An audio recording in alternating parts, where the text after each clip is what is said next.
Ms. Cantwell, it's great to bring you here. I'm sorry, it looks like, as usual, we have you on every single one of our panels. So I hope that you're rested. I'm leaving her to do the heavy lifting. I noticed that, but, they say we don't give anybody anything that they can't handle, and she's happy to leave you. So welcome, and we look forward to your presentation. Sure. So the first item is just the overall Medi-Cal estimate. So I'll touch on a couple things and then get to the questions that are in the agenda. So as the director said, the Medi-Cal program obviously accounts for the largest part of the DHCS budget. We are projecting an $85 billion total fund budget for Medi-Cal for the budget year, about $19 billion in general fund. The rest is federal funds and other funds. I did want to just flag, because I know that this question has come up, and we'll talk about it a little bit more in the questions, that it is a year-over-year decrease in our total fund budget, which is unusual for our program, particularly because the program is continuing to grow, and that's really just a factor of the fact that our Medi-Cal program is on a cash budget. So unlike sort of every other department and every other program, we are not on an accrual basis. We're on a cash basis. And so due to some things that we'll talk about in the question responses, we show this decrease year over year. But in reality, our caseload is continuing to grow. Our managed care rates generally continue to go up. So it doesn't actually represent from an accrual basis a difference. It's just because we have some recoupments related to some rate delays on the CMS side that are happening in the budget year. So in terms of caseload, we are projecting an average monthly eligible in the budget year of about 13.5 million. And that's up from the average monthly eligibles in the current year of 13.2 billion. 2 million, billion, geez. And so we do continue to see increases, but certainly the growth rates have slowed down. But still, since 2013, over 4 million new people in the program, and we continue to see it grow. We don't have any really significantly new policies proposed from the January budget, aside from the MCO tax, which we all know got taken care of earlier this week. We're very pleased to see that, and obviously we'll need to be updating the Medi-Cal estimate to reflect that action. So we'll do that in May. And then the incorporation of the 1115 waiver renewal is also in this version of the budget. Obviously it was expected, but because of the approval that we got that I'll talk about in a second, that's now reflected in the estimate. A couple other things just to point out that are sort of fairly large and important programs. The governor's budget did continue the coordinated care initiative. As we've talked about, every time there is a requirement every January for the Department of Finance to make a determination on the cost effectiveness of the program. It coincides with the governor's budget release. As stated in the governor's budget, that means the program will continue this year and through the end of next year, but next January, another decision will be made as to whether the program will continue beyond that period. We are very happy with the program. Obviously, we've had conversations in this committee about the challenges that people faced in the early stages, particularly with the enrollment. But certainly we've sort of passed the passive enrollment phase generally and are in full implementation in 6 of the 7 counties. And as we'll talk about, I'm sure, in a later hearing, excited about some of the recent studies that have come out from Scan Foundation and others that really show that the people who are in the CalMedi Connect program are satisfied with the program and are appreciating the coordination between the Medicare and Medicaid programs that program provides. The other thing I'll just highlight is that we are continuing to implement the behavioral health treatment benefit in Medi-Cal. As we discussed last year, we began covering this benefit in 2014 following federal guidance that it was a required benefit for children in the Medicaid program. We have about 4,300 Medi-Cal members in managed care receiving this benefit today. And just last month, we began the transition of the coverage of the benefit for those Medi-Cal members who were receiving it from regional centers to having it covered by the Medi-Cal program. We estimate about 13,000 beneficiaries will have the coverage of the benefit transitioned between the 2 programs over the next 6 months, and so we're monitoring that transition very carefully. So then there were a few questions that were asked in the agenda. The first one relates to the 1115 waiver renewal. We did have our waiver renewed at the end of December. It's the Medi-Cal 2020 waiver. It's approved for a 5-year period from January 1 of 2016 through December 31st, 2020. This really replaces the Bridge to Reform waiver that had been in place for the last 5 years and provides ongoing authority for a lot of our programs. So our entire Medi-Cal Managed Care Programs Authority is under the waiver, CCI, CBAS, the Drug Medi-Cal Organized Delivery System, and some other items. Those authorities continue, so continue for the next 5 years. And then in addition to that, we had essentially 4 major programmatic components that are new or revised from the Bridge to Reform waiver. Those 4 programs are bringing in initially $6.2 billion in federal funding over the next 5 years. There's one piece that has some potential for increased funding in years 2 through 5, and I'll talk about that in a second. So from a budget perspective, year over year, so comparing the last year of the Bridge to Reform to the first year of this waiver, we're at about the same level of federal funding. It's actually slightly increased because we have some new programs that we're doing. But over the course of the 5 years, there is going to be some decreases in the funding in the sort of the last couple of years of the waiver. But in this first year, we're sort of generally flat. The 4 programmatic pieces that I mentioned just briefly, there's the public hospital redesign and incentives in Medi-Cal. We call it PRIME. I never actually say the full name, so I always forget what it actually stands for. This is an incentive payment program for designated public hospitals, which are University of California and county hospitals, and the district and municipal public hospitals. Over the 5 years, the designated public hospitals are eligible to receive $3.27 billion in federal funds, and the district and municipal public hospitals about $466 million. For the designated public hospitals, this is sort of the next iteration of a program that existed in Bridge to Reform, the DSRIP. And so for the first year, again, it's pretty much flat funding. So there was $700 million in the last year of the Bridge to Reform. There's $700 million for these facilities in the first year of this waiver. In the last 2 years, that funding does go down by 10%, then 15%. For the district and municipal public hospitals, this is brand new funding. It's $100 million in federal funding this year. And similarly for them, in the last 2 years of the program, it will go down by 10 and 15% respectively. The second program is the Global Payment Program. This is converting disproportionate share hospital funding and former uncompensated care pool funding from the Bridge to Reform waiver for the county-run designated public hospitals. That funding, DISH funding is generally for uncompensated care for the uninsured, and Medi-Cal and the uncompensated care pool funding was for the uninsured. That funding was mostly hospital-focused and cost-based, which, as we know, doesn't really drive the correct outcomes or incentives for the counties. And in fact, there was a big desire on the counties to have the flexibility and the incentive to actually focus funding on outpatient care. But we couldn't do that under sort of the old DISH rules and the old funding rules, and so we developed this program in the waiver, which both provides that flexibility but also has an extra incentive to reduce unnecessary inpatient and emergency room use and really focus funding for the uninsured on primary and preventive services. And so we're really excited about that program and the changes that can make in the delivery of care for those who are remaining uninsured. The third component is the Dental Transformation Initiative, which we'll talk about in a later agenda item. So just for high-level purposes, it is also an incentive payment program. We're very excited about it having an influx of funding for the dental program. It's up to $750 million in funding for dental providers over the next 5 years. And then just, again, for budget purposes, so that you understand, the non-federal share of that funding is coming from state general fund savings that we will get from claiming programs that would otherwise be state-only and claiming federal funds for that, which saves the state funding, and we essentially reinvest that back into this program. And then the final component is the whole person care pilots. These are local, county, or other public entity pilots that will be available for application to counties, other public entities, and it could be regional as well, to target high-risk, high-cost populations, with the focus being on not just integrating physical and behavioral health, but also incorporating the necessary social services and really trying to provide a full continuum of care for these high-risk, high-cost populations. The waiver provides for $300 million a year in funding for this, in federal funding, and so $1.5 billion over the course of the 5 years. So overall, from a budget perspective, we've maintained the funding for the designated public hospitals initially. There is the potential for the funding to go down in later years.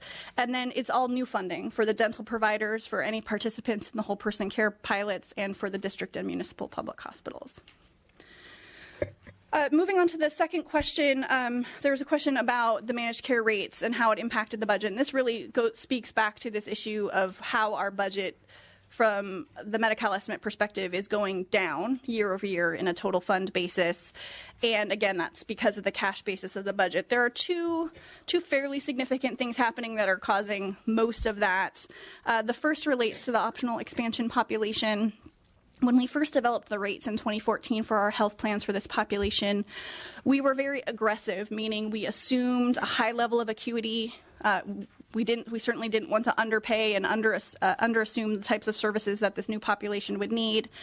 As time has gone on and we've gotten the actual data and utilization information for the population, we've seen we overestimated what it would cost. And so in rates that we've developed for starting in January of last year, there were fairly significant reductions in those rates to match the actual utilization that was being seen by the plans and the costs that the plans were incurring. But because we didn't have federal approval for those new rates, we continued to pay the higher rates, the original rates that we had, as an interim payment. Obviously, we didn't want to stop cash flow. But that meant that plans knew they were being overpaid and were having to hold on to this money. And so our budget reflects the fact that now that's being recouped. And so that's why partly you're seeing this repayment back to the federal government and this decrease in our budget. It's about $1.3 billion that over the course of the time will be recouped. Another similar situation relates to the Coordinated Care Initiative. Under that program, we pay a blended rate for our duals. So instead of someone in an institution being paid, the plan being paid a higher rate than someone who's in the community, the plan is actually paid a blended rate based on an assumed acuity mix across 4 different risk categories. But the contract with us and the plans for all of 2014 and 15 said that we would adjust that rate retroactively every month to match the actual case mix, so there wouldn't be sort of a risk issue of a significant overpayment or underpayment based on the actual risk mix of the population. We've worked with the plans to finalize what we're calling the recasting, so to actually figure out what was the mix of the population that was enrolled for those time periods. And it turned out that the overall acuity mix was lower. So that's another about $1 billion that the plans are well aware needs to be recouped and that the budget reflects. And so those are 2 of the main reasons. We have some other sort of movements of timing of approval of rates, but those 2 are the largest. And again, our plans well aware of that and sort of know the repayment schedule, and there have not been concerns raised about that. The third question on the agenda relates to the applications and the timing of applications and where we are with respect to people getting determinations within the 45-day timeline that's required. We have been reporting to CMS weekly since August on this issue. And so based on that data, and we will start publishing this on our website this month. So essentially for applications since August, we've had about 1.4 million applications. And currently there's about 21,000 that are past the 45-day time period, some of them older than others. So that's about 2% of the applications. So that's, obviously we don't want any, but there's always going to be some that have some issues, whether they're duplicates or other things, and counties aren't able to get the information they need to adjudicate them. But counties are certainly working very hard and clearly mostly meeting the timeline, but are prioritizing clearing these out. And then the question was about whether we have an adult versus child breakdown. We don't have this in this data. However, given that children can receive presumptive eligibility if they're applying through CalHERS, we think likely nearly all, if not all, of the ones past the 45 days are probably adults. And then the final question in this section relates to the SB 75 implementation, so the expansion of full scope coverage to all kids regardless of immigration status. We are generally on track for the May timeframe. We have the system change in, and we expect it to go live on May 16th. So once that happens, 2 things will occur. First, new applicants to the program, so anyone applying May 16th or later, if in fact that happens as we assume it will. New applicants will just apply as usual and will receive full scope coverage now instead of just restricted scope. We do have about 114,000 kids, we estimate, in currently restricted scope aid categories who on that day will transition immediately to full scope coverage. And then we'll have the process of enrolling in a health plan from that point forward. And that process follows the same process as for new applicants, where there's an initial period of fee-for-service enrollment. And then in COES counties, the child will be enrolled the first day of the month after the transition into the COES plan. And in non-COES counties, they'll have the normal 60-day choice period, although they can enroll sooner if they make a choice sooner. A couple of more things on that. We've developed 3 notices that we've worked with stakeholders on. The first being an informational notice to kids currently in restricted scope. That notice, that with changes that we've made due to stakeholder input, will be posted on our website on March 7th, so next week. And then the second is the notice of action actually informing the beneficiary of the change in their benefits. And then finally, the managed care information in terms of managed care choice will be going out. All of these will be translated into all 13 threshold languages. We do continue to have regular meetings with stakeholders in various ways, and certainly have appreciated the assistance and input that they've given us in helping us to get this program implemented. We will be releasing the last draft of the eligibility and enrollment plan to stakeholders for review and comment by the end of this week. And then we'll be looking to incorporate any final input we get from that to have a final plan posted during the week of March 14th. So with that, I will stop and see if there's questions. Seeing or hearing no questions. Anything from finance?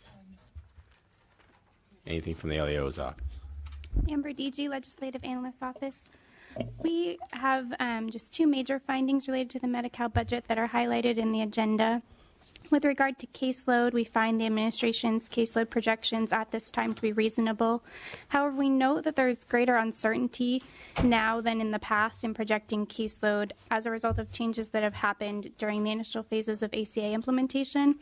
So we expect these ACA-related changes to stabilize over the next several years, and that will allow us to better understand how the ACA has changed caseload trends going forward. But until that time, there is this greater uncertainty. And with that in mind, we recommend the legislature require the department to report at May revise hearings on how the most recent caseload and annual redeterminations data have informed and changed caseload projections.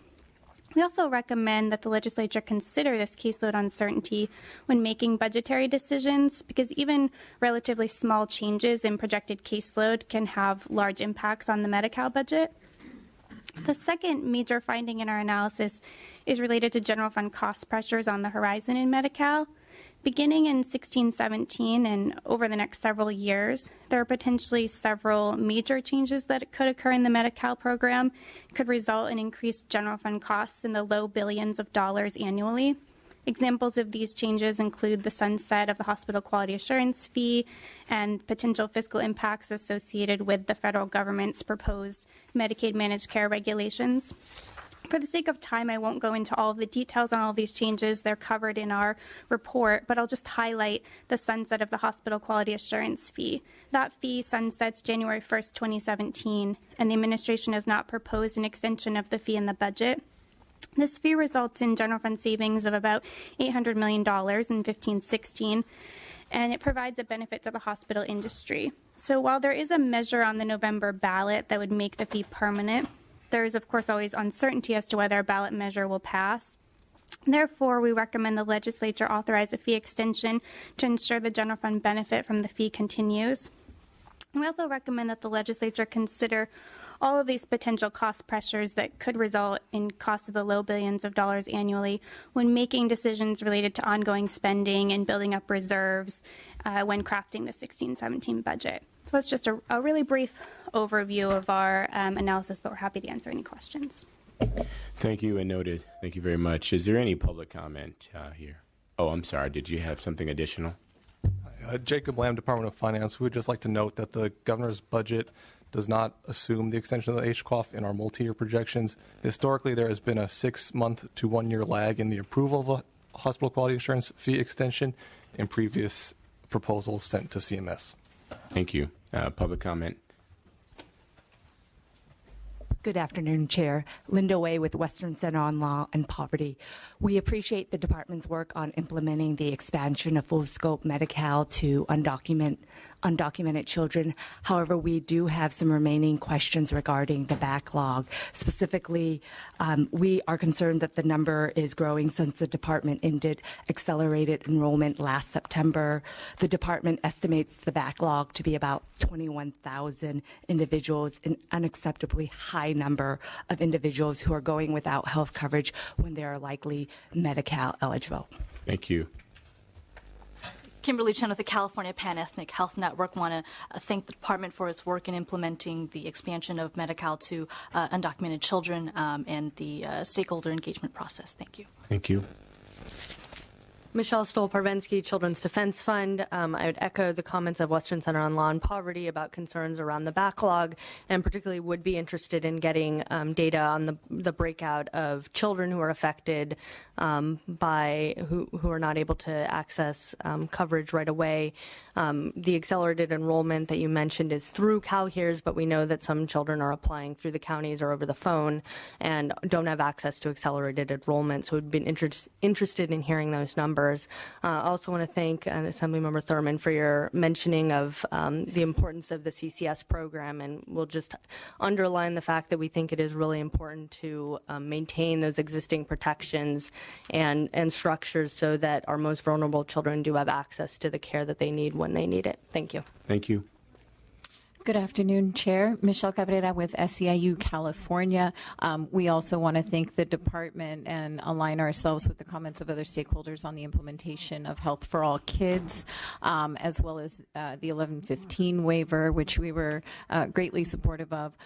We would also like to just briefly mention, however, that we have concerns with the department's CCS proposal insofar as ensuring that there are that there's continuity on the case management and coordination portion of CCS program services, and also strengthening the continuity of care requirements on the provider side. This is a fee-for-service program unlike any other where there is a whole county and state-based infrastructure around trying to coordinate their medical needs, and so we continue to work on that with the state and other stakeholders, and thank you for your interest in this issue. Thank you. Good afternoon, Chair and members. I'm Farrah McDade-Ting with the California State Association of Counties. Just wanted to speak broadly on a couple of the Medi-Cal items that were mentioned in the overview. First, we're very supportive of the new waiver. We appreciate the efforts of Mary and her colleagues at DHCS to bring the waiver to a close. We're especially excited from the county perspective on the whole person care pilot programs and are working hard on those. I also wanted to support Mary's comments on the coordinated care initiative. We think there's really good feedback coming back from people who are in that pilot program, and so we look forward to making more progress there. Thank you. Thank you. Ms. Cantwell, if you would just, I am interested in the conversation about the SB4 implementation and the backlog. If you could just say a word about, what's the cause of the backlog, what's the solution for resolving it, and I want to get clarity on, as it relates to the mental health needs of immigrant children. Does SB4 in its implementation provide for that, and where are we in providing those services? Sure. So just for clarification, sort of the issues raised about the applications is separate from the implementation of the immigrant children. That at this point has no backlog because we don't have applications for that program yet. So with respect to that, I'll just touch on, yes, so since it's a full scope expansion for these children, they will have the access to the same services that every other beneficiary in Medi-Cal has, which includes the mental health services, and that funding has been accounted for in the budget as well. With respect to the applications piece, I think we're in a very different place than we were in 2014 when we had a 900,000 application backlog. I think we've always had, cases that are more challenging to adjudicate in the 45-day timeline. What we don't have, and certainly we can work to see what we can with our county partners on, of those 21,000 cases, how many is it that we're just waiting on information back? How many are duplicates that just need to be cleared out of the system? So while certainly we know we want to meet that 45-day timeline, I think we're in a much better place, and we'll continue to try to improve. And certainly what we've seen in the data and that we have shared with the committee consultant, but also we'll be making public, we do see that the cases do get cleared up. And so the more of them are in the most recent time period, so they could be at 46 days, 47 days, and not sort of that there are people necessarily dragging on for 6 months or more. So we'll continue to work on that with our county partners. What is the average right now? I'd have to get back. I don't have that off the top of my head. Next meeting? Sure. Thank you. Thank you, and we invite you to stay and continue on to provide us with a high-level overview of county eligibility administration, and it's just me, so feel free to be brief, and we can just have a conversation. How about that? Sure. So actually, with respect to the funding piece, I'm going to defer to my colleague from the Department of Finance. Mr. Chair, Guadalupe Manriquez with the Department of Finance. So the governor's budget includes an augmentation of $655 million, $169 million increase above the current year augmentation. This is for counties to continue to conduct county eligibility work. Since the implementation of the Affordable Care Act, caseload has continued to increase. As Ms. Cantwell mentioned earlier, it's projected to be at 13.5 million in 16-17. Additionally, CalHERS, the Medi-Cal determination eligibility system, is not yet completely functional. The administration recognizes the need for the proposed augmentation given continuous caseload growth and ongoing development of the CalHERS system. Representatives from Finance, the Health and Human Services Agency, DHCS, and the County Welfare Directors Association conducted county site visits last fall, San Francisco, Riverside, and Los Angeles.